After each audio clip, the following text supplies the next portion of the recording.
Bismillahirrahmanirrahim. Assalamualaikum warahmatullahi wabarakatuh. Alhamdulillahirabbil alamin. Wassalatu wassalamu ala asrofil anbiya'i wal mursalin wa ala alihi wa sahbihi ajma'in. Rabbi shrah li sadri wa yassir li amri wahlul 'uqdatam min lisani yafqahu qawli. Anak-anakku yang soleh dan soleha, semoga hari ini dalam keadaan sehat semuanya. Bagaimana puasanya anak-anak hari ini? Masih semangat? Masih kuat kan? Insya Allah masih dong.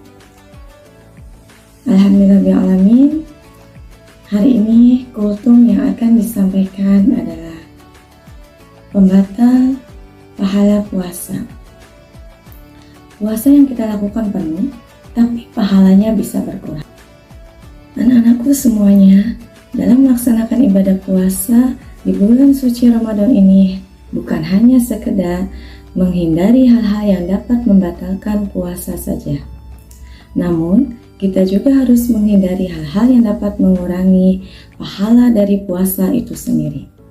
Jangan sampai kita sudah capek-capek berpuasa, tetapi yang kita rasakan hanyalah lapar dan dahaga saja, tanpa mendapatkan pahala apapun. Jadi, sia-sia dong puasa kita. Anak-anak, mari kita simak apa saja ya hal yang dapat mengurangi pahala puasa kita. Yang pertama adalah ghibah. Ghibah adalah bergosip, menggunjing, menceritakan keburukan orang lain. Perbuatan yang sangat dilarang oleh Allah Subhanahu wa Ta'ala. Sebab bisa jadi hal yang digosipkan tersebut tidak terjadi dalam kehidupan nyata, yang akhirnya akan mendatangkan fitnah hingga bisa merugikan orang lain. Na'udzubillah minal. Seperti disebutkan dalam surat Al-Hujurat ayat 12. Allah Subhanahu wa Ta'ala memberikan ibarat ghibah seperti seseorang yang memakan daging saudaranya yang sudah meninggal. Hal tersebut itulah Allah Subhanahu wa Ta'ala melarang hambanya untuk tidak mencari-cari keburukan orang lain. Selanjutnya yang kedua, yaitu berbohong berdusta. Bohong bukan hanya akan merusak pahala puasa kita, akan tetapi merupakan yang harus dijauhi meski sedang tidak berpuasa. Sebab akibat dari kebohongan yang kita lakukan tidak hanya akan dirasakan oleh diri sendiri, tetapi juga untuk orang lain. Maka dari itu, berbohong tidak boleh dilakukan. Dalam hadis riwayat At-Tirmidzi disebutkan, Yusuf ibnu Abdullah bertanya kepada Nabi Muhammad SAW, "Wahai Rasulullah, menurutmu apa hal yang paling mengerikan bagiku?" Rasul menjawab, Rasul seraya memegang lidahnya dan berkata, "Ini lisan yang keluar dan selalu berucap kebohongan." Yang ketiga yaitu marah.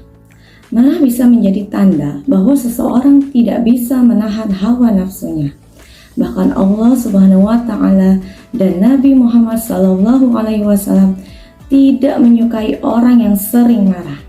Karena salah satu makna berpuasa adalah menahan hawa nafsu.